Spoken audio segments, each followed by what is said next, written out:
जी आदमी के लिहाज होके आँख में लाज होला तो लजकर के लाज होला। पहले के लोग तनी गांव में गड़बड़ कर दी तो मुंह ना दिखाओ जे गांव के लोग का कह तक के पालानियों में ढूक जाता रहे सन तो बाप रे अपाची पर चढ़ के घूमता लाजे नहीं के लजवो के लाज लागत कोनी से। तब बबुआ हम का कही जेकर नजरी में रति भर रुदल बबुआ जेकर नजरी में रति भर अरे लाज नहीं खे ओकर से का बतिएबो जैसे कहलो जे मैनेजर व्यसना है उनकर बोलिए ह जे आज देखत रदसा आज ले तरकुले के डम्फू बा अगर मैनेजर कही बोली ठीक रही तो तपेश्वर चौहान के जन्म ना भई रही उनकर व्यवहार खत्म गंगालाल चौहान के जन्म हो गल दुनिया जान गल कि ना। तो हम व्यवहार के भूखा है हम धन के भूखा ना है। जेकर नजरी में रति भर अरे लाज नहीं खे उसे अखिया मिलावला से क्या फायदा। जेकर नजरी में रति भर लाज नहीं खे उसे अखिया मिलावला से क्या फायदा।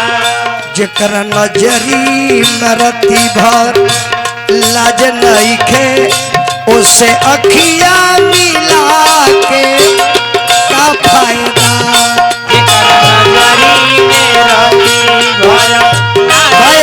बाबू झूठ बनिया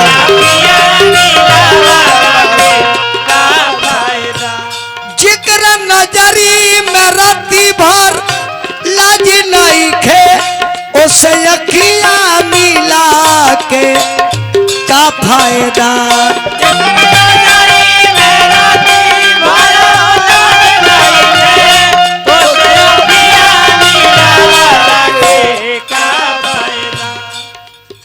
गरीब के बेटा तू हो तारा ले गरीब के बेटा हम हैं लेकिन इंसान के बेटा है।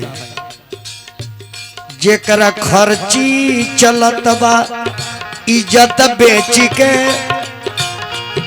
जेकर खर्ची चलत बा इज्जत बेच के ओके माला पहिरा के का होई। जेकर खर्ची चलत बा एकरा परवाल में माला पड़ेला जूता चपला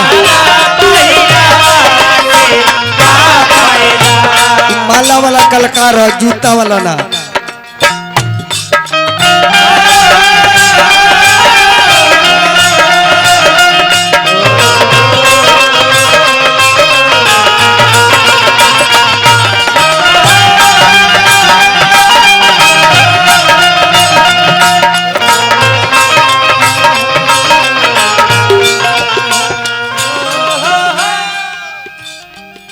मन मिलला त हाथो मिलावल जला प्रेम को के जीवन भर निभावल जला।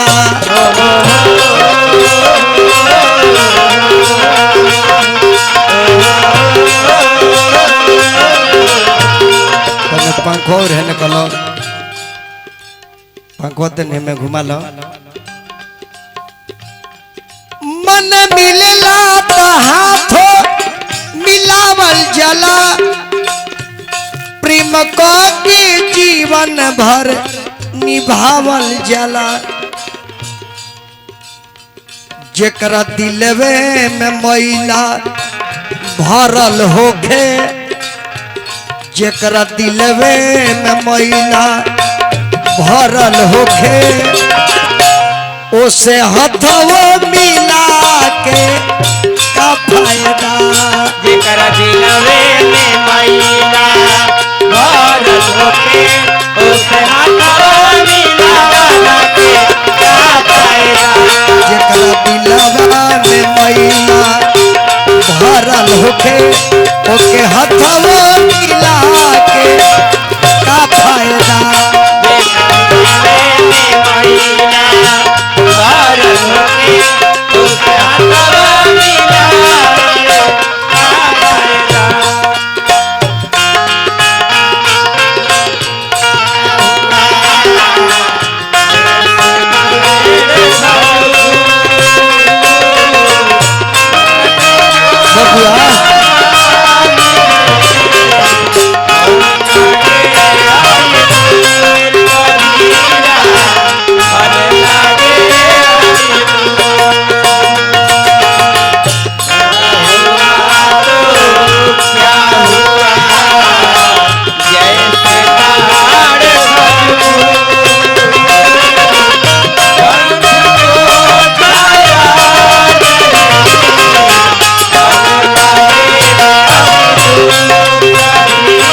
लास्ट संतरा बा राउर बायन बायन बायन लोग कहले जे निमने घरे बायन देले बड़ा तो बायन मराई ना एगो पुआ भेजबा तो 3 गो पुआ भेजे राउर बायन दिहल का लवटई बे करी जवन फसल जी बोवल कटबे करी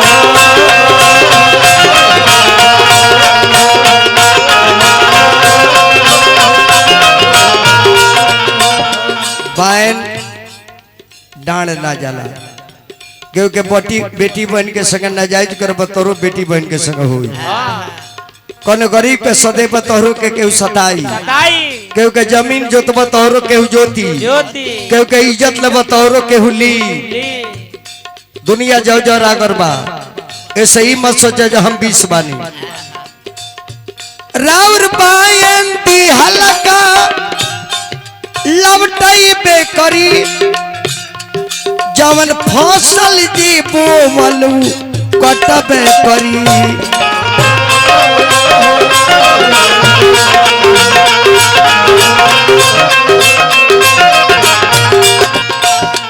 जय में हृदय विशाल के हरि के मरजी जय में हृदय विशाल के हरि जे